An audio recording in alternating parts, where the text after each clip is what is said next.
Alrighty. I have an in-person co-host today who I'm very thrilled that he was able to be a part of. But this is Jay, Fredo. Hey. Tell the people about yourself. Oh, man. Okay, cool. Yeah. You can just call me Fredo. That's what my friends call me, I guess. You know what I'm saying? So we're friends now. Yeah, that's how it works. You just call me Fredo. We're doing a podcast together. We're friends. Yep, you know, exactly. That's just how it goes. We're friends now. But yeah, no, I Talk a little bit about what you do. Who you be? Who am I? Where what you do at? I do? Where am I at? I live in Bend, Oregon. You know, there's not much to it. I do a collection of things around town. I'm a stand-up comedian. First and foremost. Just putting that out there, you know. I do comedy. What else? I don't know. You know, I was definitely interested in coming on to the podcast because, you know, I do have a background in radio. Yeah. I used to work in radio for years. I worked in radio for 6 years as an on-air personality.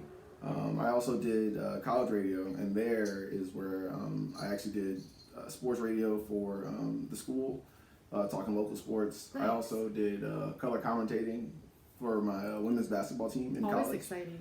East Carolina, go Pirates. Yeah, I gotta get the plug in there. Yeah. I love it. So yeah, I used to do color commentating over there. So yeah, I don't know. I used to intern for Bomani Jones. Ooh. When he did a radio show in Durham, North Carolina. That's where I'm from, by the way, North Carolina. I was raised in Charlotte, North Carolina, actually. Cool. I'm gonna love the prediction at the end of the show. Yeah.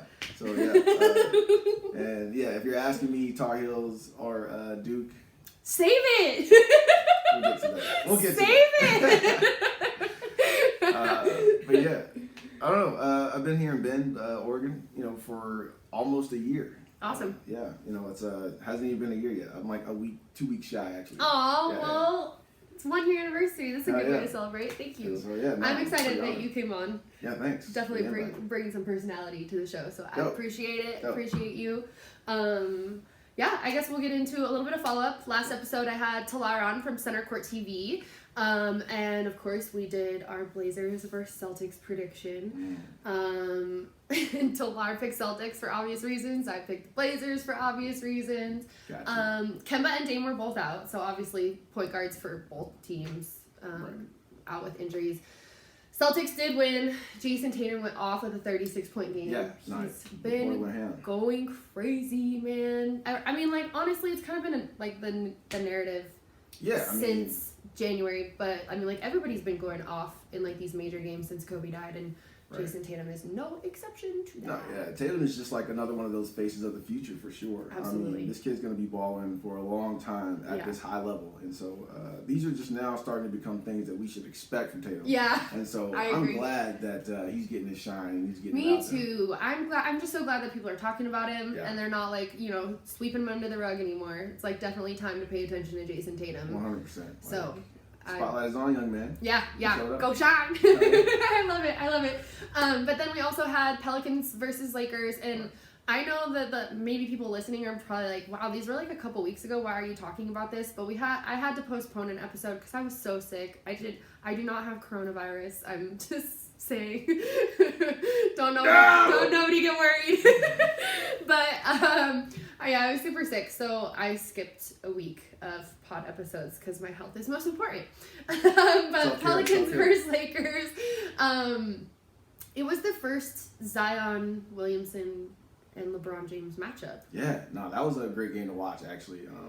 You know, being from North Carolina, of course, I know exactly who Zion Williams is. I've been watching this kid play since high school. Yep. And so it's really exciting to really see him get out there, stretch his legs, and play against, you know, some high-level players like LeBron James. Yeah. And it just takes you back to those classic, like, you know, rookie versus veteran matchups, especially, you know, the definitely one that comes to mind is definitely AI versus Jordan. Yes. You know, and it's just one of those scenarios. And to see that game, watch them go tit for tat, you know that one play where, you know, Zion comes down, he does a huge slam, and then, you know, LeBron James comes right back and just shoots like a deep dish three just out of nothing. And I hate it right now because they're giving LeBron my guy Dame Lillard's nickname. They're calling LeBron Logo LeBron right now. And I'm like, no, you gotta get him his own nickname, but that's totally acceptable that he's shooting from that range. Yo, I don't doubt that he's like getting inspiration from Dame too. And I totally agree. He has been shooting from downtown since the beginning, but it hasn't been like something he's done so consistently Right. that he's been doing it especially these last handful of games. But there was one person specifically that I was talking with that on Twitter that was like, after LeBron leaves the league, the whole league's washed. Like, there's nobody that's going to be up to LeBron's caliber. And I'm like, hello, Zion. So this matchup, I feel like, is like that potential of what Zion will be in the Right. future. No, I mean, but it's a fair point to say that no one really will be LeBron James, though. No. Like, I mean, the guy is undeniably the best basketball player we've ever seen. And so it's like, no one's going to match that intensity. No one's going to bring that type of attention to the game. Right. But to think that there won't be any good basketball players left is ridiculous. That's silly. Yeah, like we were just talking about Tatum. I mean, there's tons of future faces, Yeah. Tatum to Zion, tons of future. Even the Pelicans as a whole, that's a whole team Right. that's going to develop into superstars. Oh my God, Brandon Ingram. Yeah, for sure. Boy, is a problem. Even Lonzo. I mean, Lonzo gets a bad rep. Yes, obviously we know his dad and all of that stuff, but the kid can ball still. Seriously, I mean, they took him away from LA, and I'm sure he got away from his dad as well. Mm-hmm. And I mean, he's been balling. Yep. Yeah. He's remained consistent. He's leading the team. Yep. Yeah. Yeah. Oh, and by the way, the Lakers won that game by 9. I forgot to throw that in there. But Lake Show did take that win. Yeah. For sure. Yeah. And then in NCAA men's basketball, we had Louisville versus Florida State. I picked Louisville. The Noles were actually down early, but they did come out with a win, and they actually ended up first place in the ACC. Wow. Which I don't think anybody besides Duke or UNC has been first place in the ACC in like the last 5 or 6 years. Long time. So if they can actually finish the ACC tournament and still win, that would be huge for Florida State for sure. So. They'll need it for sure to carry them through the tournament. I don't necessarily see them going far in the tournament. Yeah. I mean, they're a great team, 100%, but they'll need that confidence boost. It'll be really interesting to see what they look like in the ACC tournament, though. Yeah, I agree. Yeah. And then on the opposite side of things, for the last episode, we had women's basketball prediction with Oregon versus Stanford, which was a phenomenal game. Oregon won, obviously. My girl Sabrina Ionescu was the first NCAA player, male or female, I would like to stress male or female, to reach 2K, 1K, 1K, which is 2,000 points, 1,000 assists, and 1,000 rebounds. That's awesome. And recorded her 26th triple-double in her entire career the same day that she spoke at Kobe and Gianna Bryant's memorial. It's that Mamba mentality. Yeah. It's flowing. Yeah. Through the Jeez. veins. Thick. Thick. Did you see the meme of Oprah falling? I didn't see a meme of it, but I saw a clip of it. Well, yeah, there's like a clip. Yeah, and So- somebody said Kobe did that? Well, yeah, there's another version of it where they have like a ghost of Kobe pop up and then he does a little jab step and then dribbles around her. Yo, it is so flawlessly made. You got to see this clip. Yeah, like it's like the ghost of Kobe just appears and he just does a jab step and she just dips. She falls right on her. I didn't see that man, version yeah. of it. I'll That's have to pull it awesome. up. I'm surprised that nobody sent me that because there's definitely pretty much any Kobe memes, videos, clips, highlights, like any of that stuff people have been sending to me left and right. Oh, There's, I'm sure, even been multiple ones that multiple people have sent me, and I'm like, yeah, I know, I saw that. But yeah, that's hilarious. Yeah, it was all over Twitter. I'll find it. I'm gonna have to see that one for sure. That's good. That's good. But there is quite a bit of news to talk about. I feel like we'll try and get through it somewhat quick because Give us the news. we have an amazing interview guest that I want you guys to see. So I don't want you to stop the podcast and get sidetracked before the interview starts. So kind of to like piggyback off what we were just talking about in the follow-ups. But in women's basketball, obviously NCAA again, Sabrina Ionescu earned her third. So that's back to back to back. So that's one more than the Drake song. Nice. Pac-12 Player of the Year. And then her coach, Kelly Graves, earned 2-time back-to-back John Wooden Coach of the Year honors. So Oregon's definitely doing big things in the Pac-12 and the NCAA Not wait in till to see general. them in the tournament. Jeez. Yeah, man, I really hope they can get it done. Sabrina and Minion Moore came back for their senior season specifically because they did so well in last year's tournament, and then lost. I think it was the Final Four that they lost in. So if they could get it done this year, it will be just the cap on a legendary season. And obviously Sabrina said that this season was for Kobe, so I know she would love nothing more than to bring home a title and complete her Mamba moment, so to speak. My school, East Carolina, we're in the American Athletic Conference, right there with UConn. So we never get to the tournament. And so it's always nice to see UConn not win it. Yeah. And I'd really love to see Oregon pull it off this year. Yeah. And that's also something that's been kind of bittersweet. There was actually a game about 3 weeks after Kobe and Gianna's death where Oregon played at UConn. And they actually ended up beating them, but it was kind of bittersweet because it's like you kind of had a feeling that maybe Kobe and Gianna would have been at that game. Yeah. Obviously because Kobe supporting Oregon and Gianna loving UConn and all that stuff. But I'm with you kind of. I don't really have a soft spot for UConn. I was a Tennessee Volunteers fan all growing up, Pat Summitt fan, God rest her soul. So I'm with you. I don't really have a problem with UConn losing. I'm cool with it. And then in the next level of women's basketball at the WNBA, a few episodes ago, we talked about quite a few trades and acquisitions going on because it is their off season. But another move is former Minnesota Lynx and four-time WNBA champ Simone Augustus just signed a deal with the LA Sparks. So she'll be down there joining Shanae Ogwumike, Candace Parker. CP. Yeah. So Sparks are going to be tough this year. Obviously, Phoenix Mercury are going to be tough. They had some really good acquisitions in the off season. So I think the WNBA is going to be a sport to watch this season. You know what? It really always is. Like I said, I does not get enough credit for sure.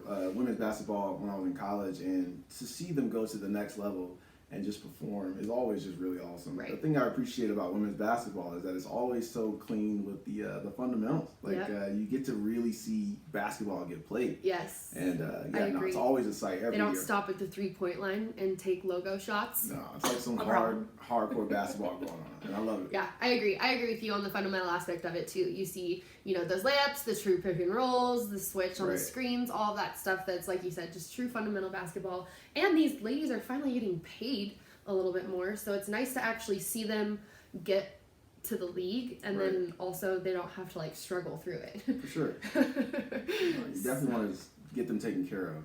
Take care of our entertainers, man. Yeah, exactly. Especially the women, man. For sure. The women. Take care of the women. But moving on to MLB. Obviously we got some preseason action going on. Lots of exciting preseason games. Yes. But I'm concerned.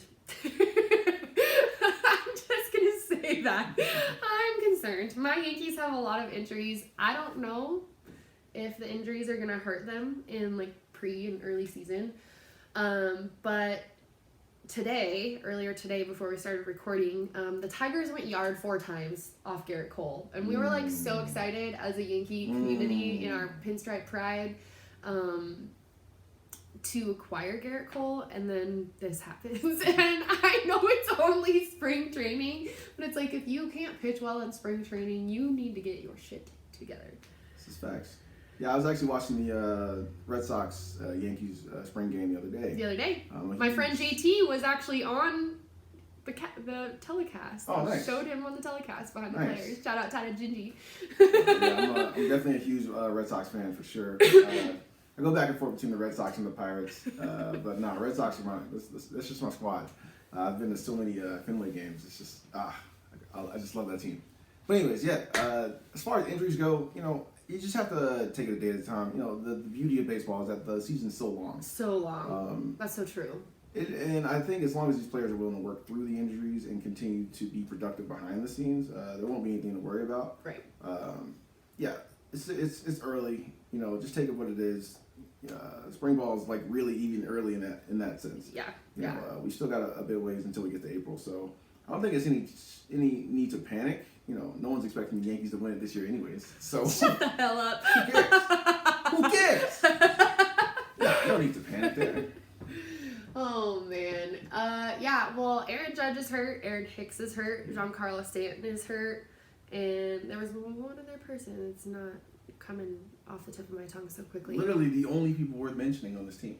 Yeah, and it's spring ball, and I had a friend the other day who was like giving me shit like, Taylor, I wouldn't even waste money on a ticket to go see spring ball. Like, that's how irrelevant it is. What? Like, why are you worried? And I'm like, okay, first of all, I would waste money on a ticket to see spring ball, so that's where you're wrong. 100%. And two, I feel like, yes, spring training is spring training, but it like sets the momentum once the season starts. I always know that it's officially spring once baseball starts. That's true. And baseball starts with spring training. And so I'm That's just true. like, I'm a huge baseball fan. I love the game. Yeah. Love to watch the game. So when I'm always eager for March. That's like when I come alive. So there's never any. I would never even be upset about wasting money on a ticket. Right. Because it's just like, who cares? Yeah. Like, if you love baseball, you're gonna go. Yeah, exactly. Right? I agree with you. I think spring games are so fun, Yeah. and also the players have a little bit more like pep in their step. They're a little bit more excited to like interact with the fans and stuff. I saw a really cool clip of Mike Rizzo had an in-game mic on, and he was talking shit about the Astros like as he was up at bat. Nice. I hope that goes all year I think I said long. Mike Rizzo, but I mean Anthony Rizzo. I hope people are trashing the fucking Stros all day, all season long. Yeah, Just keep doing it. Yes, no, I agree. And there was another clip of a dude that had seats right outside the Astros dugout, and he was trolling all the players in the Astros dugout, like, are you guys going to give your rings back? Are you going to give your rings back? And there's an officer, obviously there for security, there's an officer standing there in the dugout with the Astros players, and the officer is just looking at the person, just That's hilarious. plain as day. He wasn't like, you need to stop that, stop filming. He did not do anything to defend the players at all. Yeah. It's like, I think that officer was smart in the regard that he knew there's way more fans than there is him. So Right. if you're going to talk shit to one fan, guess what? Another 10 are going to pipe up over here. Like, That is too good. yeah. But I'm with you. I think the Astros, the Asterix, actually is what they've been temporarily like that. renamed. I love that. Yeah, I announced on my Twitter the other day they are no longer referred to on what's it called? The Barstool Pardon My Take podcast. They used to call them the Houston A-words. I'm like, no, that's not sufficient enough. They are now the Houston Asterix. Like, That's hilarious. yeah, so they're the Asterix. If you hear me refer to somebody as the Asterix and you're like, who the fuck? Refer to episode 7. Because we're talking about the Stros. Nice. But also kind of in relative to injuries, but on the NBA side of things, we've got a couple players that are set to make their return to the season. Obviously, Stephen Curry set to return for the Warriors. North Carolina's very own. Yeah, this has been very anticipated return, obviously, for him. He was set to go on March 1st, but it was determined that he was not quite ready yet. So I think he's coming back either today or tomorrow. Yeah. I can't remember. But like I said, much anticipated return. Definitely good to see him on the up and up. For sure. He's definitely like a heartbeat player for Golden State, and they have had some really sorry times at the beginning of this season. And that's the thing, like, as of late, they've actually been rolling pretty well. And Yeah. so it'll be nice to see if Steph can add to that momentum, Yeah, and it was announced about a month ago that Klay Thompson is definitely going to be out for the rest of the season, which I think is a smart move. I've had ACL reconstructive surgery. It's definitely one of those things you want to kind of baby it. Yeah. Especially being a professional athlete, which I have no idea what that's like, but you just don't want to push too hard. Especially considering, the time he's put in at Golden State and the championships that he's won. If they honestly want him to come back and win another one, especially, considering their record this year, they're not going to go for it this year. No. So there's really no point in trying to rush Klay back Right. if the hope is to get him back to championship level. Exactly. So. I agree with you. Completely agree with you. Couldn't really say anything more. And then up the West Coast line, we have Zach Collins, who's approaching his return for Portland, which thank God, because, we love the addition of Hassan Whiteside in Rip City, but truthfully, the guy can't carry that center position himself. You know what I mean? And Zach Collins was phenomenal for us in the playoffs last season. So I personally am rooting for Zach Collins. He has been such a key bench guy for us. Like, most of our bench highlight reactions are centered around Zach Collins and him like, oh my God, taking guys out when somebody, makes an awesome 3 or a super sick dunk and things like that, which is good. It's good to see that he's been heavily engaged and that excited about what his teammates are doing, because obviously it's just going to help his return and his momentum, you know, when he does come back. So, you know, I mean, I'm glad the guy's coming back for sure. I'm glad he's getting healthy, but I'm just like waiting for the Blazers to rise above being like a B+ team. Like, I just don't get it. It's almost not even fun to watch them anymore. It sucks. I know. And there's this whole group of us on Blazers Twitter that is like, man, like every single game we're all like, we have one guy, Kyle, who every single game day he's like, game day, and like tags a bunch of us, like hashtag Rip City, and we all kind of go off and have our game day conversation and stuff. They've been so negative recently. We're like, yeah, we need this win, but we're not going to get it. And it's so heartbreaking because we have so, like, these players that are so close to the league's heart, Carmelo Anthony, Trevor Ariza, that have been a part of the league for so long, and it's so good to see them in Blazers uniforms, but so heartbreaking that they can't just be a little bit better. Right? It's like... And I hate saying that. I mean, Melo is my guy. I've loved Melo since he was in New York City. Who doesn't love Melo? Yeah. But man, it is definitely heartbreaking that they can't really get it together. ACC's very own, by the way. Yes, Syracuse. Gotta love it. Jim Boeheim. Yeah. But yeah, so on to more happier topics in the NBA. Caris LeVert went off last night for Brooklyn. They played Boston.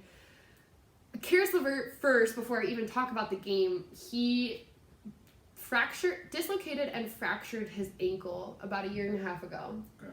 Gruesome Injury. One of those ones that, like, coaches are running out putting towels over his leg as soon as that happens because they don't want people to see it.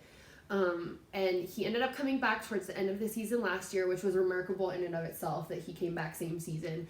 Right. The injury was a little less severe than it actually looked because of the dislocation. So it wasn't just like a straight break and his foot was hanging off the wrong way.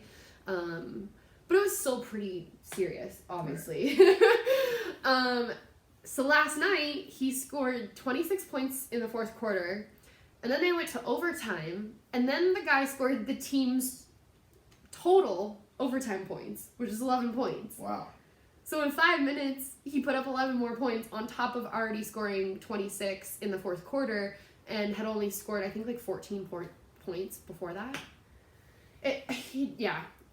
The guy went off, and it was against Boston, nonetheless. So I just felt like I needed to talk about that. No, yeah, for sure. I mean, it's always exciting to see, you know, the Nets do anything, especially without, you know, Kyrie and Kevin Durant. You know, the whole reason we were even looking at you guys in the first place. Right, and the two players that drew all the attention to Brooklyn aren't even going to play. Right. So Kyrie's out for the season. I'm glad someone's doing something over there. Yeah, that's true. P.S., what do you think about them using, like, the Biggie theme, the Brooklyn Nets? Because Biggie was a Knicks fan, and there's, like, this whole conversation around, like, the Bed-Stuy, you know, logos that they have put in their, I think it was their city editions. Those Bed-Stuy logos. So what are your thoughts? Well, it's a little off topic as far as sports goes, but just to be clear for anyone watching this, because of me, I do know it's called Bed-Stuy. I just think it's funny that she said Bed-Stuy. That's always how I pronounce it. I just think that's how it looks. I'm just gonna go with that. But hey, guys, I know, okay? It's Stuyvesant. I'm not dumb. Just throwing it out there. But you know what? Honestly, branding is everything, and the Knicks are falling apart right now when it comes to branding. So true. We'll get to that. I will acknowledge and appreciate the fact that Brooklyn made a smart move, you know? Right. And anybody doing the research going, hey, but he was a Knicks fan. It's like, well, you know, he didn't know the Brooklyn Nets were a thing, though. So, right. You gotta remember that. And we also have to appreciate that him and Jay-Z did have somewhat of a relationship prior to Biggie's passing. And obviously we know Jay-Z's involvement with the Nets. Mm-hmm. So it makes sense. I see kind of why they did it, but it's just one of those things. It was a big conversation when it happened. Kanye West said it best. My big brother was Big's brother. So we know that Jay-Z has an end. Yes, exactly. So I'm sure he got somebody's blessing along the way to do that. But yeah, sure. I just thought it was one of those things that was like, why do people, like you said, why do people care so much? Jesus. We all knew he was a Knicks fan. Yeah, sure. But like you said, if if he would have known that the Brooklyn Nets were going to be a thing, I'm sure he would have been like, yeah, all about it. Right. So, closing out the news segment, we got some NCAA men's basketball. March Madness is approaching. We have conference tournaments starting this week. So kind of like we mentioned earlier in the top of the show, we've got ACC, Pac-12, SEC, Big Sky, all of these tournaments going on across the nation to determine who will get those final seeds into the big dance. There is, I think, 4 slots for unranked teams to make it. Nice. I think. So we'll see how that all pans out. There's always those like bracket busters that you have to watch, and those teams that come out of nowhere. Are you doing a bracket this year? I'll probably do like 4 or 5 brackets this year. I usually like to pick a few just because I have like my few teams that I root for, and then every now and then in those brackets you have those 2 matchups that you're like, fuck, who do I pick? And I'm notorious for picking wrong. Nice. So I have to do a few brackets to give myself a chance. But some teams that I think that people should watch, and feel free to add to this, are Dayton, Louisville, Baylor, who was the number 1 seed for quite a while. They actually had like a 16-game winning streak that Kansas ended up snapping at Baylor's home gym. And then Nova, who's obviously in the last 5 years has won the tournament twice. And then Oregon and Maryland. Nice. I always just have a couple of ACC teams, specifically from North Carolina, to definitely keep your eyes open. Wake Forest, 100%. Yeah. Got to watch out for the Deacons, and definitely NC State. The Pac has got some heat over there this year as well. That's true. So definitely keep your eyes open for NC State in this upcoming ACC tournament. I'm so glad you didn't say UNC. No. They're unranked right now, but we'll get to that later. We'll get to that. So we're going to take a quick break. We're going to shoot you guys over to our lovely interview guest, who I'm so excited that she was able to come on with us. So you will, in just a second, see that. Awesome. Well, I have a wonderful interview guest today, somebody who I love and adore. You've been a friend of mine since middle school. It's been so long now. It's been so fun watching you evolve. But before I get too far into it, I guess I'll introduce you. This is my lovely multi-sport athlete friend. This is Isis Diamond. Hello. And obviously my wonderful co-host, Jay Fredo. So there is so much to tell about you. Like I just said, you're a multi-sport athlete. I think the biggest thing that you're known for, just for obvious reasons, is your work as a pole athlete. Talk a little bit about how you got into that. Obviously, we know you came from very humble beginnings. But talk about how pole became more of an art for you than a job. Right.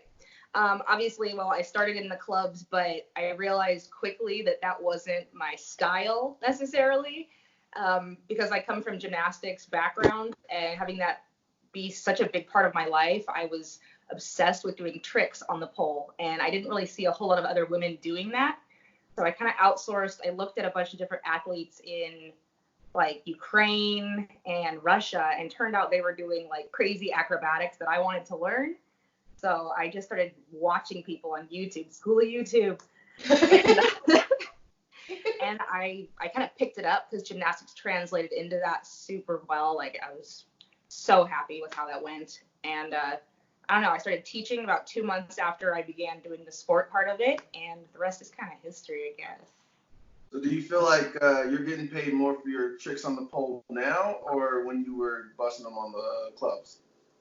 Ooh, I definitely get paid more now. Way more now. Because now I have the opportunity to work with artists like Usher. Getting handpicked to work for his birthday party was awesome. Yeah. Versus being in the club where it's just a couple dollars here and there, and yeah, rough nights. Yeah. That's clear. That's when you can really say that you've done awesome things. You've gotten to train so many people, and you've also put on so many workshops. I mean, you used to live in Miami. I think you put on like probably close to 50 workshops down there? Down there alone, yeah. I traveled to the UK and did workshops over there. I've traveled to California where I'm at now, but 4 years ago I did lots of touring, went to Texas, went to Washington, New York, Philly. Yes, Philly. ATL. It was amazing. So, like, I love what I do. You have huge Instagram following, and obviously not to sell short your talent by any means, but one of the reasons you do have such a big following is because at one point you were fortunate enough to experiencing going viral on social media. That was, oh my God. Did that change you in any way? Yes, absolutely. And while I would want to say it changed me for the better, it did not. I'm naturally pretty introverted, so I have a hard time with the spotlight when I don't want it. When I want it, it's a whole different thing. But yeah, I wasn't ready for that, and I got a lot of people saying some pretty harsh things about me, so I became really protective of myself. I stopped posting things like that. I cut down on my comments completely. I didn't answer emails for like 6 months. I remember at one time your comments were literally completely disabled on everything. Yeah. That sucks. Take that route. People can be so harsh. Yeah, it was crappy. But then I ended up married to the guy I was competing against in the handstand, so Nice. that's all right. Yes, yeah. So you said in the handstand, refer to that. What exactly transpired? Tell the story a little bit. Oh, finally, my side. Your side of the story. Yeah, we actually got invited to a pool party on South Beach, and God, where was it? What beach was this? Anyway, some hotel. We got taken to this hotel, and they were like, oh, just do some tricks, jump off the diving board, have some fun. And so we were doing that, and my friend decided, oh, well, let's do 3 handstands together. So why not? We'll press it out of the pool, and we did, and somebody caught it on film. We had no intention of this happening at all. They caught it, and because I'm a total show-off from the gymnastics thing, I just kept going. I didn't realize that everybody else had fallen down, or I would have come down too, because I didn't want to be the spotlight. Right. But, and then somebody sent me the video, and I was like, oh, I'll post it. And then it hit World Star. And it was World Star! Yes, literally. That's exactly what happened. I have chills. Yes. So I was not okay. And then it went on to the shade room. Yes, And and I was actually telling Jay before we started the call that it was also on like the Now This that has all like the Now We, Now Politics that they had you there. Yeah, it was crazy, and it went around for like a year too. Exactly. And then we made it into an Italian Vogue, which was really crazy. So do you still feel like you're still feeling the, I guess, the spotlight from that viral video today?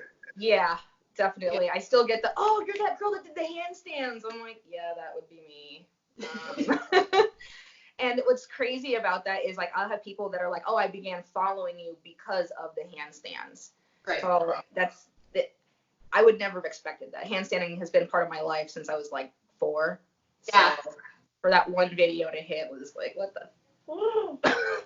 The regular thing that you do, like, it was nothing out of like context or anything, like you said, like it was just you doing what you do, having fun. Like, you didn't really realize that you're on camera, that somebody's gonna post it and it's gonna go to all different networks. Yeah, and I do handstands all the time, like you said. I think that's like how we became friends. We were in like PE together, and I did a handstand, and you're like, oh my gosh, how you do that, girl?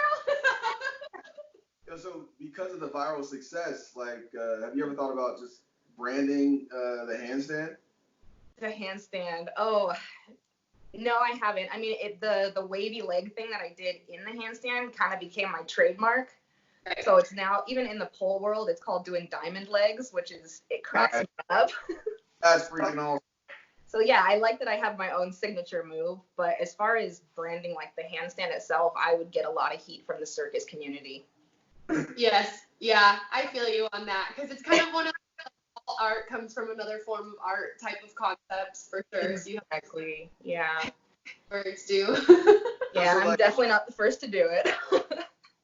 So like even being able to do a handstand or do all these fun cool tricks on on a pole, I mean, it requires a substantial amount of strength. I mean, just to be able to move your own body like that. But I've been scrolling through your Instagram, and your physique is a bit thicker than just doing a couple pull-ups and doing some push-ups every day. Yeah, she's got some And muscles so- for sure. Over there. You talk about training, and I'm just like, what goes into your training? What was the transition for you to just only doing the pole dancing training to actually lifting some weight? Because you're obviously picking up something. Yeah, I definitely weightlift a lot now. So, around 2017, I heard of this thing called Whataburger, which I guess was connected to CrossFit, and I wasn't into CrossFit at the time, but I was like, well, let's go see what they're doing.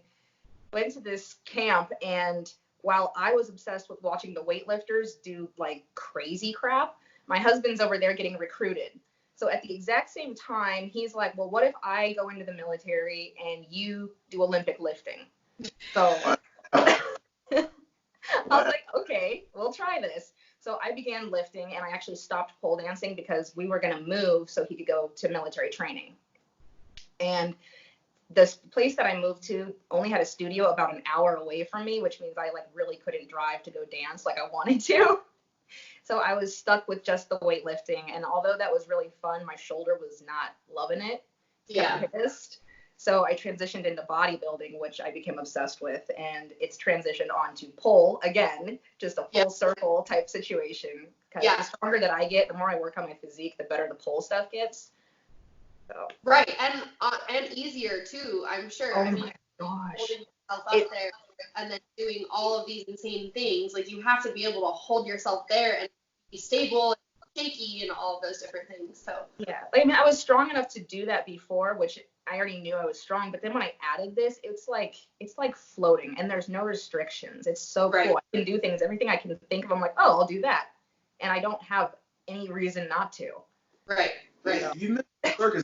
Do you ever think about selling your act to Cirque du Soleil or something like that? Oh, goodness. So this is a story that nobody else has heard, and everybody always asks me, have you heard of Cirque du Soleil, or have you tried to be in Cirque du Soleil? So you're definitely the first one to find this out.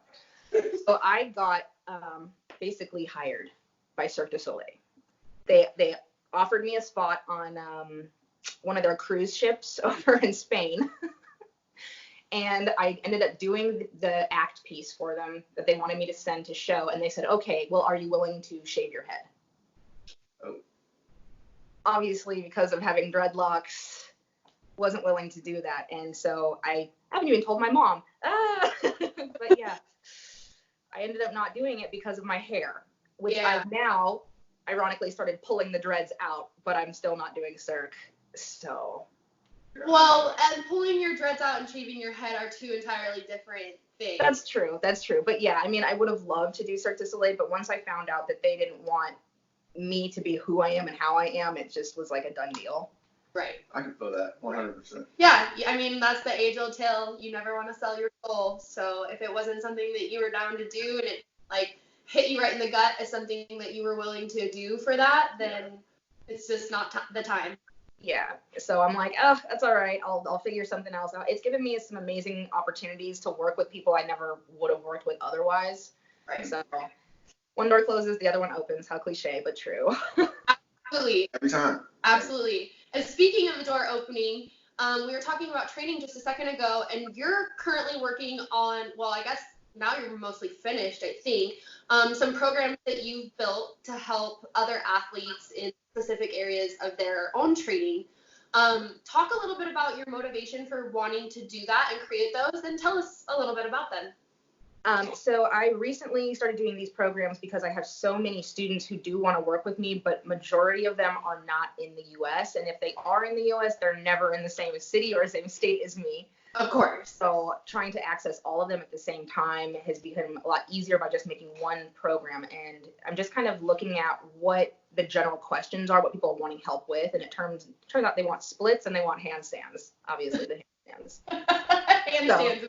Right. And so I made a couple of programs for that. And then I have a very interesting following of elderly gentlemen who are in their 50s and above. And they always ask, oh, I can't get out of bed without being in pain. I'm achy. I can't move, can't touch my toes, which I love them to death. They're so sweet. But I would have never gotten this program off the ground had it not been for them telling me they need mobility. Right. Yeah. It's such a simple thing, but it's so important. Yeah, so I have the mobility program, which then translated into my Olympic weightlifter friends who needed mobility programs. And being strong and flexible, I was like, crap, I can just make a program for that. So I did that. There's people that want the whole booty sculpting thing, so made that program.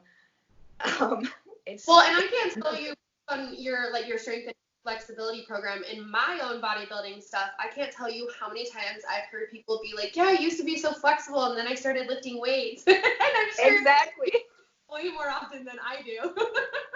I hear it all the time, and I also hear all the women who are like, well, I don't want to lift because I don't want to get bulky. And my favorite, it's like, honey, you wish. It's Wish so you could hard. get bulky. Oh Hard. my goodness. It wouldn't be a sport if you could do it easily. Yeah. And the people that do it wouldn't be considered elite if it was that easy to achieve. Exactly. And I think the confusion is people are just not used to seeing any muscular tone to their body. So they're like, oh, I build muscle so quickly. No, you don't. You shed fat quickly. That's what happens. You start working out, you get fit. Yeah. Oh, man. Definitely. You touched on a little bit ago the bodybuilding aspect and kind of how that's made pole easier for ISIS. But what about like the mental side of bodybuilding has helped improve or? It's improved. I mean, it's improved every aspect of my life, but in terms of improving pole, I would say I now understand how to balance my body better. I'm in control of muscles that I didn't really know were there. Like I knew the words, I knew the anatomy, I just couldn't find it mentally for that mind to muscle connection. Right.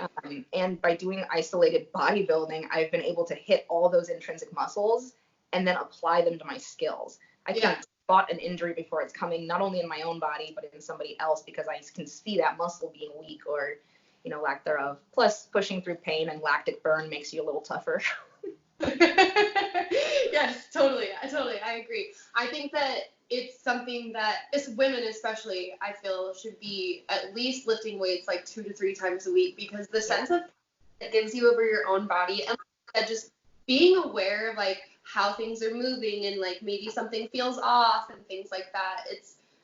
It's such a good thing for I think everybody to be a part of. So well, we have women carrying a kid for one. You're pregnant, so you're carrying a child. Then you're having to pick your kid up. You're having to pick bags up, pick groceries up, carry your child up the stairs. Tell me how this in itself is not fitness. You're literally doing a farmer's carry every day of your life. And then you're squatting down, and then you're standing up, and then you got to pull your pants up. It's a lot of fitness. You should probably do it really outside.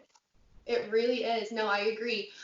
So take us through a full day of life is Isis Diamond, including like things you enjoy eating, when you prefer to train, like favorite recovery techniques, I think I said what you like to eat, when you like to sleep. I know you're like me and you're a huge nap taker. If I don't have a nap, we're not talking. Everyone else says coffee first. I say nap first. People are like, oh, you're tired? You need coffee? No, I'm tired. I need a nap. I need a nap. I'm a human. Jesus, not an Energizer bunny. Yes, exactly. A little siesta. Nothing wrong with that. Nothing at all. Oh, okay. A normal day for me. Oh, I'm so boring. Okay, so usually wake up at like 5:30-ish, make my husband his lunch. That sounds like he's my child, but he's not. It's fine. Make him his lunch, or at least prep something for him, otherwise he won't freaking eat. Make my own breakfast, which is usually like a piece of toast with peanut butter, and then I go do cardio for about 45 minutes. Go grocery shopping, head home, make more food because, as bodybuilders and stuff, you just eat all day. That's what I do. Oh, and then I watch some kind of documentary. It's always something informational. It's not like brain candy. I have to sit there and learn something if I'm going to be watching the TV during the day. And oftentimes crime related. Okay, that is still informational. I now know how to protect myself in an alleyway. It's true. I completely agree. There's so much I learned from these murder mysteries out there. So yeah, and then you're over here like, I should be a detective. I don't even need to go to school for it. Don't Yeah. tell them my secrets. I mean, I've watched all seasons of Grey's Anatomy and practically a doctor by now. Yes, great. My heart. I just don't get it. Everyone is dead. They killed Right? off everybody. Everyone. Dead. And I was mad. I was mad when Christina left. I'm like, how are you going to recover from this? Yeah, I was mostly heartbroken about Lexi. That was my Grey's Anatomy. That was really sad. That was really And sad. obviously, Dr. Shepard, yeah. But like Lexi, it was like, why her? She's so cute. Yeah, Like, she did nothing to you. When the plane crashed. Yeah. God. You want to know about my day? This is my day right here. This is what Jeez. I love it. So- I just watch way too many series. Then I generally will either stretch or dance, and I'll go bodybuild in the afternoon, and then that's my boringness. But I generally try and get cardio done in the morning because I'm still sleepy enough to not realize that I'm punishing myself. Right. So it's like, I'll just get it done. I can go back to bed after if I need to. With you on that. I completely agree. And you're one of those people, you're kind of like me, where you don't really necessarily follow like a structured training schedule, but you kind of just like to try whatever feels good at the time. So how do you go through like that process and evaluating your muscles and determining what feels the freshest?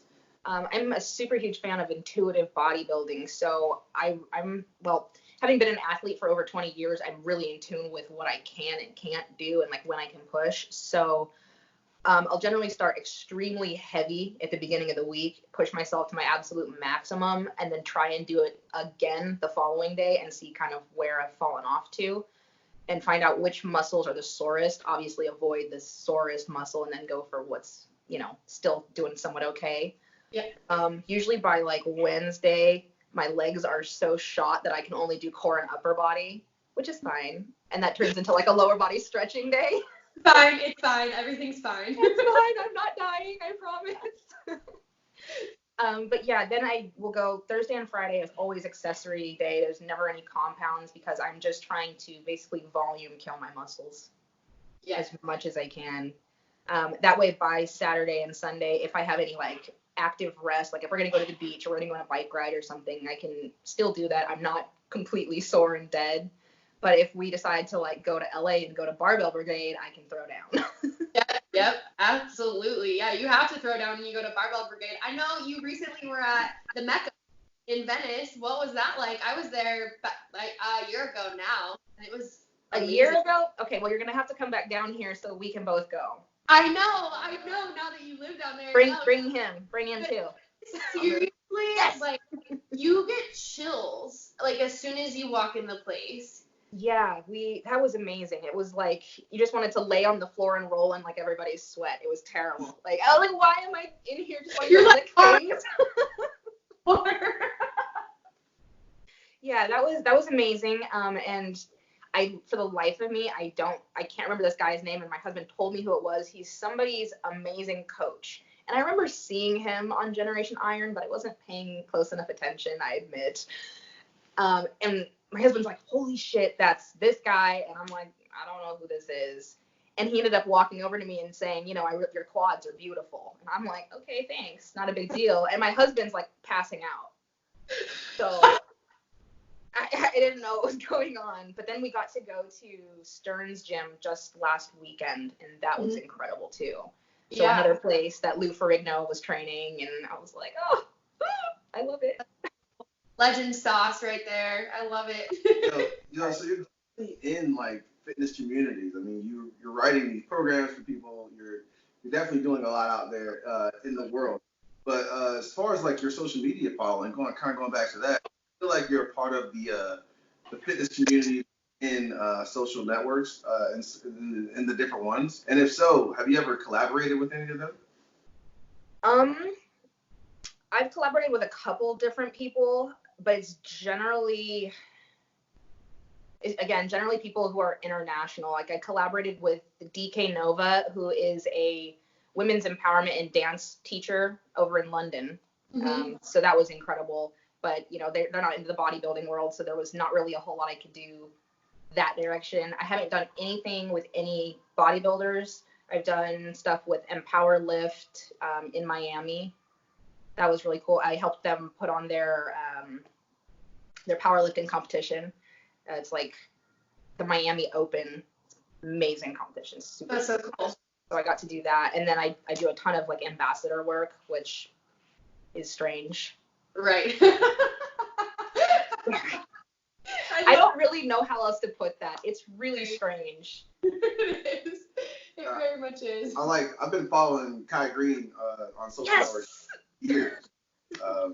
I actually, a friend of mine, she was a massage therapist for Cedric McMillan a couple years back, and so like I'm like pretty plugged in when it comes to the bodybuilding world myself. So like that's why you ever really gotten out there and like just try to mingle with any of these social people. Wait. Something just popped into my head. You're being bashful because you recently went to the LA Fit Expo. Tell us what happened at the LA Fit Expo. Nothing. I didn't go there. What are you talking about? Liar. Okay, so a little bit of lying. Yeah, so what? I got to run into Jay Cutler, Kai Green. Michael Hearn was there. That was wild to see that. Yeah. But anyway, I went to the Barbell Brigade booth and I won their little competition thing. So I deadlifted 225 for 30. Whoa. 30 reps. 25. Their previous PR was 6. So Wow. So that was really fun. And then they brought me over to the Chomps booth and decided to do like a whole little video thing of me. And that I've never been in that kind of spotlight before. And like, luckily like the adrenaline was going and I was like already in my little mode, you know, but if I hadn't been, I would have been like, oh my God, I can't do this. Yeah. So she's slightly lying when she tells you that she hasn't done like collabs really, because I think that wasn't intentional. That was just like, oh look, they're deadlifting. But it's still kind of like an opportunity to like get your face and your name seen by that community. I feel like. Okay, so that's fair, I suppose. Good call. Yeah, I mean, it was weird. It was really strange being there at the expo and having people know who I was. Because I was like, I'm under the impression that I'm still like a nobody in this big ass community. And then people are like, aren't you that ISIS Diamond chick? I was like, yeah. But how do you know who I am? Like, nice. They're like, bitch, you have 200,000 followers on Instagram. It's Instagram, okay? Like, it's whoosh, for me. I don't know. You remember? I was the awkward kid who like ran into garbage cans. Like, oh, man. Don't let the Instagram pulled gracefulness like fool you. I was so not graceful. Oh, man. Yo, I got Simeon Panda on speed dial if you want to do that collab. Just let me know. That'd be dope. That would be dope. Do it. I got to see him in person. I didn't meet him, but like walking by, he's a big dude. Yeah. Yeah. He's my idol. Every day I go into the gym, I just want to look like him. Yep. Here I go. Yeah. I can understand. Oh, yeah. I love it. So among all of the things that you do you are very much not a sports fan, admittedly, which is totally okay because that's obviously not why we had you on today. But typically when we close out a guest interview, we have the guest do a sports prediction, but that is totally outside of your realm of expertise. So I didn't want to put you on the spot or the hot seat or have you talk about anything you didn't know much about. So instead of getting a sports prediction from you, if you had to watch only forever Dumb and Dumber or Frozen, which one would you pick? Oh, Jesus. Right? Why those? Because they were the two that I could think of that I knew you would react exactly like this with. Horrible. Well, see, this is horrible because, I mean, she totally gets it. I've never seen Frozen, and Dumb and Dumber, the last time I saw it was like the first time it came out. So, I'm going to have to go with Dumb and Dumber. I'm going to have to do it. Have to pick one. All right, Dumb and Dumber, just because I don't know. I knew you would say that. I gotta go with comedy. What about you? What would you pick? I love Dumb and Dumber. It's one of my favorite movies, but I'm gonna definitely have to go with Frozen, just because if I'm gonna be doing something forever, I need it to be in song. Ah, Fair. that's fair. Yeah. See, now you have me thinking, because I was going to be like, yeah, I would watch Dumb and Dumber forever. I know every movie, like, I could easily tune it out. Right. But I feel like if I have to do it forever, why would I want to tune it out? I should tune it up. Right? I want it to be a song. But that movie is also a lot shorter, and the songs are predictable and on repeat, versus Dumb and Dumber, you have background music. That's true. Hawk. I was just going to say, and the movie.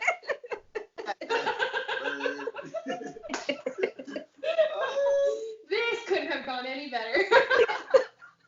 Awesome. I love it. Well, I don't want to keep you too long, but I do appreciate you so much for coming on and just shooting it with us. Thank you for having me. That's awesome. It's fun. It was great meeting you, guys, for sure. Thank you. Oh my gosh. So yeah, you guys are definitely gonna have to come down and work out, definitely. I'll be down for that. Yeah. Let's do Especially it. since I have a husband who likes to be deployed, and well, not likes to, but he's gone, and I'm by myself. Yeah. Well, let's get friends down there and we'll Yeah. Thank you. do the shit. Count me in. Perfect. Have a great night. Thank you again for your time. We appreciate you. Thank you guys. Welcome. Bye-bye. All right. Bye. I hope you guys liked the interview. It was a dope interview. It was someone I love dearly. So I hope you guys enjoyed hearing from Isis Diamond. She is the shit. So please go follow her at Isis_Diamond on Instagram. Is where you can find her. Yeah. But to close up this lovely interview, we're going to talk about a few culture-related topics, and then we're going to do one of which might be a little heated, predictions. So the first topic, it's kind of been a pretty big topic of discussion on like social media, mostly Facebook and stuff, where people, or sometimes Instagram, where people are like asking like what shows people like to watch and things like that. But I really hate when people do that. You know, Netflix gives you suggestions. they give you all the time. suggestions. It's like, so funny because I totally hate it too. Like, just if you put in the type of shows that you like when you first sign up for your Netflix, then it will suggest shit to you. But yeah, and also just start watching one, and if you don't like it, then stop. Watch something else. like people are just afraid to hit the stop button. Yeah, they're like, no, I'm committed already. It's terrible. But I've already seen the first episode. I can't turn back now. I have to watch the whole series. I'm definitely not like that. I will like watch 20 minutes of something and then go find something else to watch. Yeah, for sure. But the one thing that caught my attention for the 6 episodes that it is so far, I think they might be doing a season 2 for it, is the Cheer docuseries. And a place where everyone knows your name. That show? No, Cheer. Just cheer. Cheer. Oh. Like, rah, rah, cheer. Go, Oh. team, go. With their pom-poms. Cheer. Cheer, not Okay. cheers. Okay. Cheer. Yes. Yeah, I'm glad you asked those. That could be confusing. Yeah, a little bit. People could go this whole time thinking I'm talking about Cheers, the show. Ah. Yeah. I was about to say, because there's way more than 6 episodes. That could be bad. Yeah, definitely way more than 6 episodes for sure. But this Cheer docuseries is crazy. They highlight Navarro College, which is in Corsicana, Texas. It's a little town about an hour outside of Houston. And their cheer team, their coach is Monica, I cannot remember her last name right now, but she has won 13 or 14 national cheer titles. Wow. With this university. So she is a phenomenal coach. And they highlight their championship run from last season. Okay. So basically what that means in cheerleading is they prep all season long for 2 minutes on a blue mat in Daytona, Florida, sometime around March. Wow. March or April, I think, is usually when the national cheer competition is. A whole year just for 2 minutes? Yeah. They put a lot of time and effort and dedication and blood and sweat and tears into Sounds like this I lost stuff. my virginity. Yeah, I mean, you can't equate it. I mean, if you watch the docuseries, it's insane. I mean, they show the girls get flown up in the air. They have the certain number of requirements that they have to do in their routine to get judged at a certain score. Wow. And when they get judged at a certain score, they have to complete skills such as unassisted stunts or partner stunts, co-ed stunts, or tumbling. These different requirements that are judged in this 2 minutes. And this docuseries is probably one of the rawest docuseries I will ever see anywhere ever. The cat is going crazy over in the corner right now. As always, she has to make an appearance on an episode. She's over here talking now. But definitely one of the most intense docuseries I'll ever see. Yeah. As far as it being raw and like, I mean, they let you into the practices with them, they let you into their warm-ups and all of their preparation as they go and get ready for this big competition at Daytona Beach. And obviously I don't want to spoil the outcome. I want people to go watch it and see it, but it's very tried and true. I was, for a short time, a cheerleader. Oh.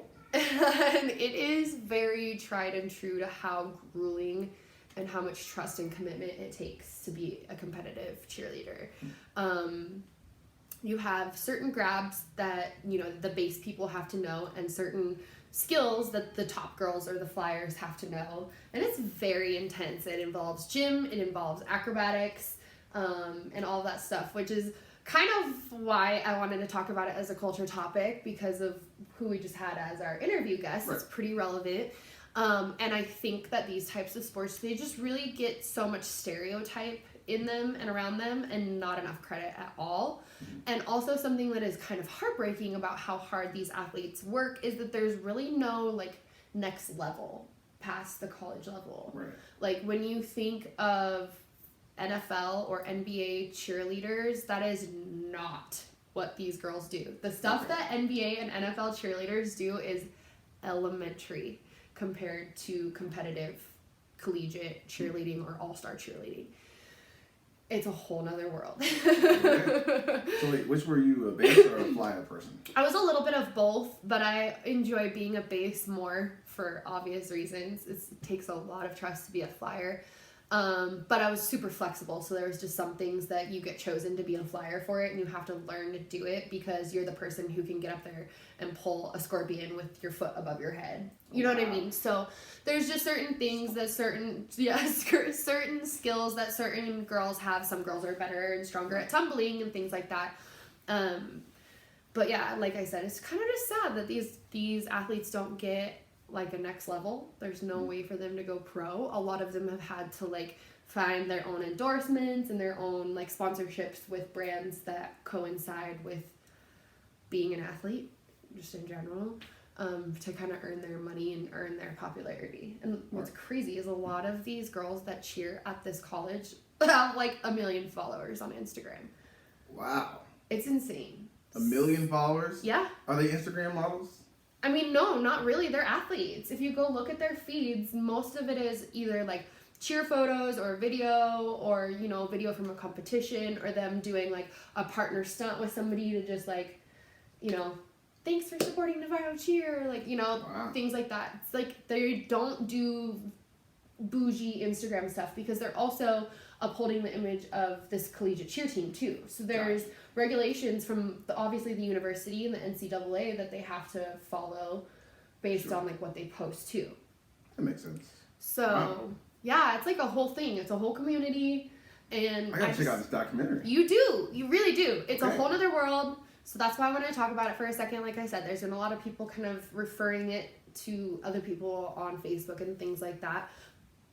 But I was surprised when like a couple of guys on like my Twitter and my Facebook were like, yeah, I watched it and I loved it. Right. So go watch it. Let me know what you think. Go check it out. Audience, go watch it. Let me know what you think. But in another, I guess, televised instance, actually, I guess all three of our culture things are televised. That's weird because the last episode, all three of my culture things were cannabis related. I'm like finding hidden themes. This is cool. What do you expect? It's an inception. Queen? But the second culture topic was kind of funny. On Jeopardy last night, a contestant was asked a question in, I guess, somewhat along the lines of, This nickname describes this player for the Philadelphia 76ers and also aligns with the team's rebuilding vision. So if you know Joel Embiid, you know what the answer is because you know what Joel Embiid's nickname is. And this Jeopardy player buzzed in, obviously beeps in Jeopardy. It's, who hits the buzzer first, their light flickers, and Trebek calls on them, and they have to give the answer in the correct format. And this man says, what is do a 180? Yo, what is do a 180? Does anyone know what that is? And also, how do you do a 180 in basketball? Like, what are we 180ing to? Are we passing? Isn't that a travel? I'm like, yo, what is this? So, Joel, being the lovely, lovely troll that he is on social media, changed his Twitter name to Joel Do a 180, air quotes, Embiid. And if you don't know, the correct answer to that Jeopardy question would have been, what is the process? But obviously that went right over somebody's head and they knew nothing of what they were being questioned on. Like the old wise man said, guys, trust the Duo 180. Well, and smart people are so dumb. Like, why would you even click your buzzer if you have no idea what the answer is? And come up with such an outland. It's cost him $1,000. I don't understand. What was he thinking? So seriously, somebody tell me what Duo 180 is. Yeah, please. I don't know. Let us know because we want to find out. Maybe Joel Embiid can come up with a dunk that's Duo 180. He can give it his own description. That'd be hilarious. The guy is he's on that level of petty to do it. So For sure. You can't expect anything outlandish. Joel is always come in with things that nobody would think of, but to him it's totally normal. For the culture. Exactly. So, and then also, again, like I said, something that was somewhat televised and in the media is what I'm calling Spike Lee versus New York Knicks. Wow. What happened there? From what I saw Spike Lee describe on First Take with Stephen A. Smith and Molly Karam, Max Kellerman, is that he entered Madison Square Garden from the 33rd Street entrance, which is technically the employee entrance. However, this is the entrance that Spike says that he's been entering through in the last 28 years of his attendance of New York's Knicks games, which people in social media have done the math on the price of the seats that he purchases on the floor and the inflation rate over the last 28 years that he's been attending these games. And this man, Spike Lee, has spent around $10 million on his New York Knicks tickets. So I just want to preface this with that. He has spent a large fortune on New York Knicks tickets. So he enters through the 33rd Street entrance, like I said. Apparently, he gets in the elevator and security is asking him to come with them. And he's like, I'm not dumb. Basically, what they were asking him was to exit the building and enter in through the 31st Street entrance. Well, they had already scanned his ticket. He goes, I'm not dumb. I know that when you already scan my ticket, if I leave the building and go around to a different entrance, you can't scan my ticket twice. Right. And once I leave the building, that's it. There is no re-entry with an NBA ticket. That's just how it goes. And so he's like, I'm not leaving, proceeds to go to his seat. And then at halftime, the president, Nolan, came over and spoke with him. And there's conflicting stories at this point in time because the New York Knicks organization claims that Spike and the president agreed that he would be using the 31st Street entrance, which is where celebrities and all other VIPs enter Madison Square Garden.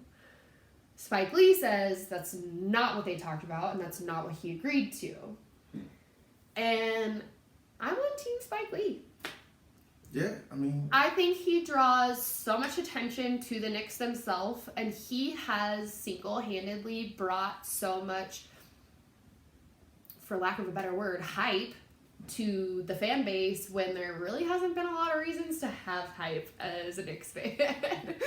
And he is a guy who, kind of like Jack Nicklaus at Staples Center with the Lakers, he is a guy who, he's like a fixture at Madison Square Garden. When players from other teams play there, they look forward to Spike Lee talking trash on them from the sidelines, and they look forward to his little comments and quips and, you know, obviously shaking hands with him after the game and just being a part of that culture that Spike Lee has brought to Madison Square Garden. Sure. I mean, the whole deal is, I don't know, it's Spike Lee. At the end of the day, dude, it's just Spike Lee. I don't understand why he couldn't just go to his seat. Like, just take everything that you know about this scenario out of it and consider the fact it's Spike Lee. Yeah. My man Just has let been the going man to go to these his games. seat. He's been going to his games for 28 years. When have you not seen him there? He's basically an employee, for fuck's And, sake. and if you want to try to make it a security thing, like, let's be real, man. What is Spike Lee going to do to really try to jeopardize your security? At this point, Right. it's obvious that there is, like, something petty going on here. Obviously, Because, yes. you know what I'm saying? This is Spike Lee, fam. Yeah, Like, yeah. this is not, something's happening in the Knicks organization, and it's not what should be happening, because obviously they've been losing like a mofo. Yeah. The branding is off, man. They need to work on it. We spoke about branding. Yes, Their yes. branding is terrible. Terrible. And they just keep looking worse and worse. Train. There's a train. Speaking of New York, Oh. it's like the God above heard us. But no, I agree with you. There's a huge problem in New York. There's not good culture around the team there. The fans are angry. The fans want the team sold. They want new things to happen. They don't like the way that business has been handled, essentially, in Madison Square Garden. And I heard a story, again, from Stephen A. Smith this morning, because Spike Lee was on First Take yesterday. And he told, from a third-person stance who was not willing to reveal who they were, Stephen A. told a story that Spike Lee was so influential to New York and is so influential to the New York Knicks organization that when Dwayne Wade was still with Miami and he was wanting out before he ended up in Chicago and with Cleveland for a short time, he had come to New York and actually spoke with Dwayne Wade about potentially coming to New York. That's how influential Spike Lee was, is that he was able to get players of Dwayne Wade's caliber at that time in his prime to consider coming there. And he's not even part of the organization. Like, you give this man his respect. You know what I mean? Yeah. Like, I'm just so, I hate when... Whatever's happening, I hope it gets figured out. Yes, Like, that's like, kind of what honestly. I was just going to. I hate when organizations do big power plays like that, and yeah, just not a good look for the Knicks. And apparently last night they had the record lowest attendance they've ever had at a home game. Sounds about right. Yep. Disrespect Spike, you know what goes down. Right? So hopefully, I agree with you. I hope they can get all figured out. Spike said publicly he was not going to be going to New York Knicks home games for the rest of the season. So maybe that means he's going to go give players love elsewhere. Maybe go to some other arenas. Who What's he gonna do knows? with them seats, though? I don't know. But if I was another organization, I'd be like, here, front row, you want to come? Right? Like, give him seats. I don't know. I just, like you said, it's Spike Lee. Show some respect. Put some respect on the man's name. Yes. So, well, why don't we close out the episode with a few predictions Predictions. for some games that are upcoming. We only have basketball right now just because MLB is not quite exciting enough to put predictions on spring games, so we're going to refrain from It is when you're a Red Sox fan, I'll tell you that. But They lost the Astros today, by the way. we all know they're cheaters. Come on, that doesn't even count. See what I mean? It's not worth it to make the prediction. So, NBA, Bucks versus Lakers, obviously. Giannis versus LeBron. It's kind of like a all-star team captain matchup again. Yeah, I'm going to take the Lakers in this one. I believe that LeBron is going to come out with a bit more intensity than he had in their last matchup. Yep.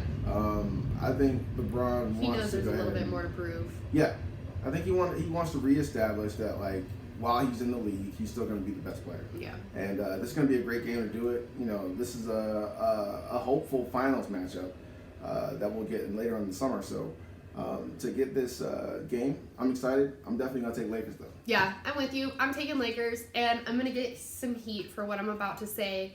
I typically don't like James Harden. I typically disagree with James Harden and everything he's about. But when it comes to Giannis, I agree.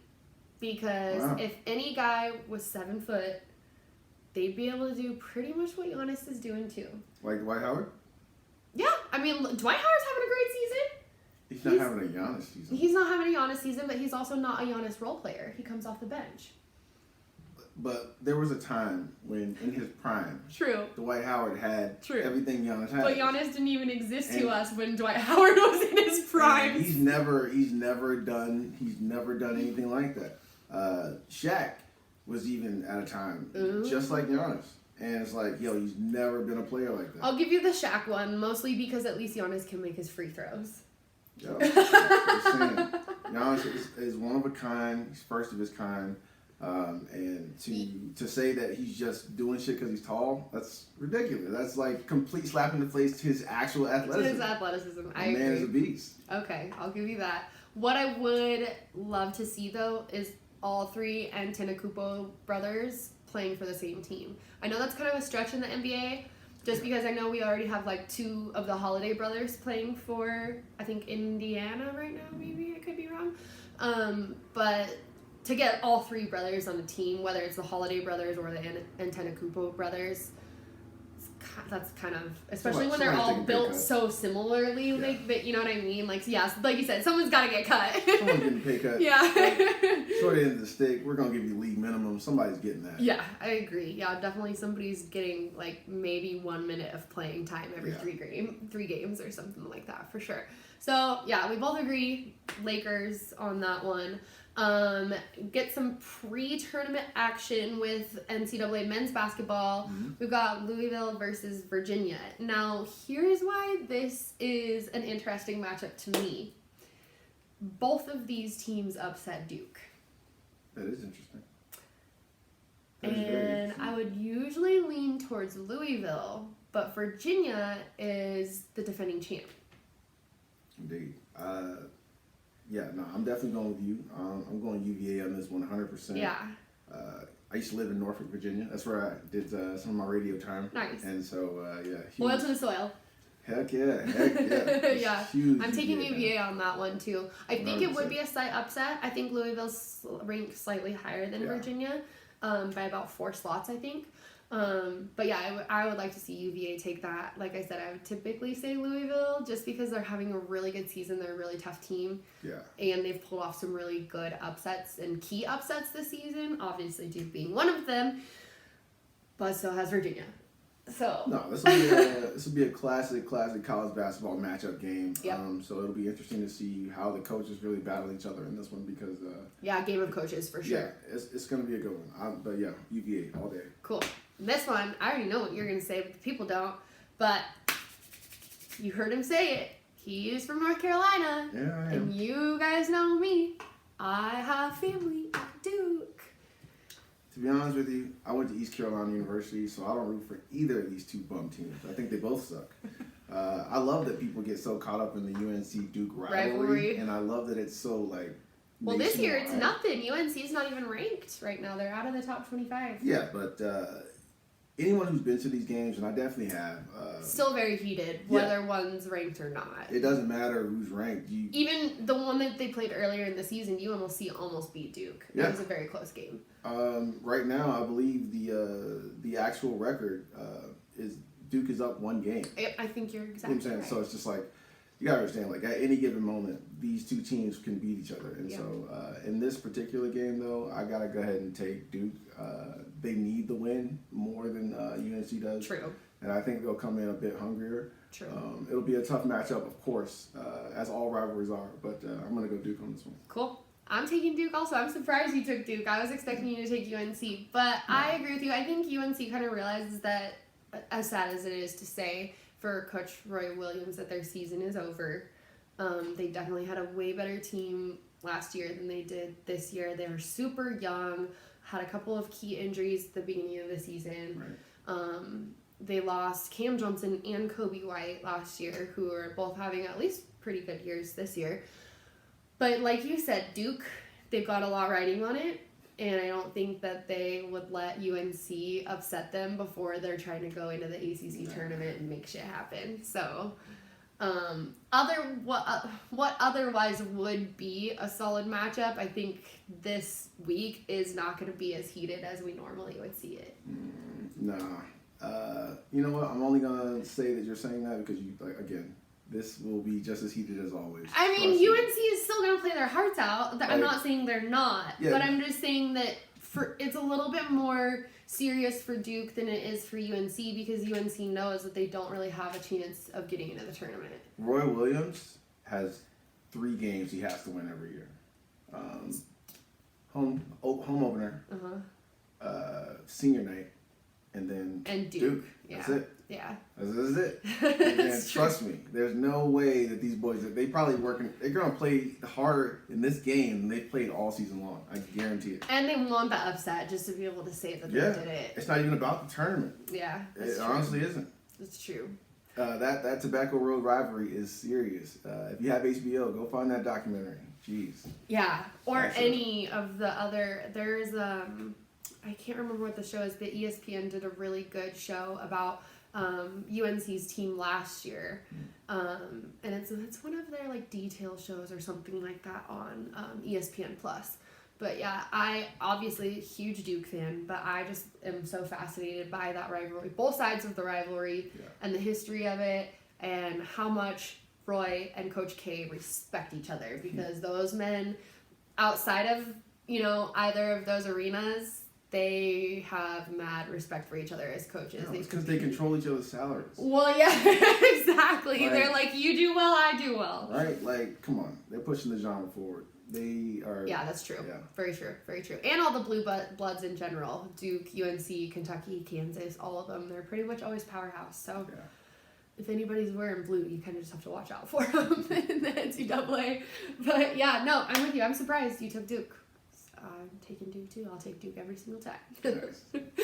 But yeah, that does it for episode 7. Wow, That's it. that was I dope. feel like it went by so fast. That was But fun. thank you so much for Yeah, coming no, thanks for the and invite. being my guest co-host Yeah, it's good to and be here. chatting with Isis Diamond with me for sure. I know she She's appreciates awesome. you as well. She's very So awesome. thank you so much, and I'll see you guys next episode. See you guys.